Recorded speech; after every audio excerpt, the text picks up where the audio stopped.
قلبي ناني وحشتوني جدا جدا جدا. هنعمل النهارده اكله سريعه. ولادك هيحبوها وجوزك وانتي تعمليها لحبايبك وضيوفك. هنعمل النهارده بكاتا بالمشروم. المقادير بتاعتنا نص كيلو صدور صحيحه كده، وانا قطعتها زي ما انتي شايفه كده. تمام. الصدر تقطعيه 3 4، انا يعني مقطعوهم 4. ودلوقتي عملنا ايه؟ جبنا بصل فرمناه في الكبه وعصرناه، حطينا هنا حبه ملح، وبقى معانا شويه الميه دي، حطيت فيها شويه ملح وشويه شويه فلفل اسمر. بعد كده احط شويه صويا صوص. تمام. يبقى انا حطيت ملح وفلفل اسمر وصويا صوص مع ميه البصل.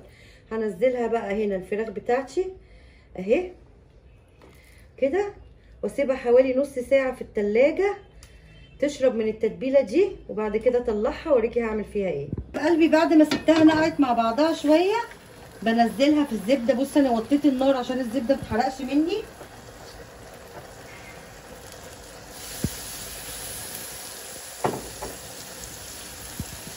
قلبي بصي هي كده استوت. لا طبعا قلبتها مره ودي الثانيه. تمام.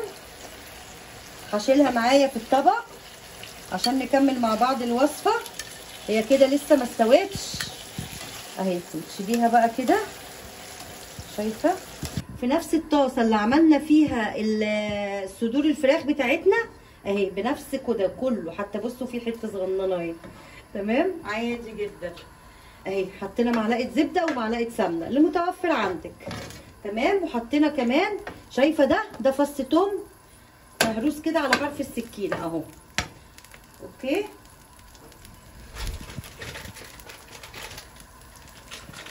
كده بنزل بمعلقتين دقيق اهو.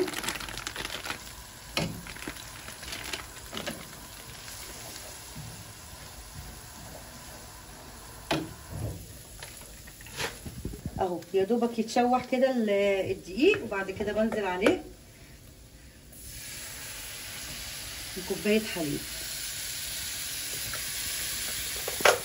بس نسيبه يسيب. قلبي انا نسيت اقول لكم ان انا هحط البصل، حطيته بعد ما قفلت الفيديو. تمام. فعشان يبقى فيه مصداقيه حطيت البصل حبايبي مع الزبده والثوم في البدايه. بعد كده بنزل بوسع كده للمشروم، بعدين بنزله معايا اهو اهو. بديله تشويحه على الطاسه نفسها قبل ما اقلبه على المزيج بتاعنا. بقى ما المشروم استوى معايا بنزل بقى بالدجاج بتاعي اهو، ووريكي بقى هنقدمه ازاي مع رز ابيض.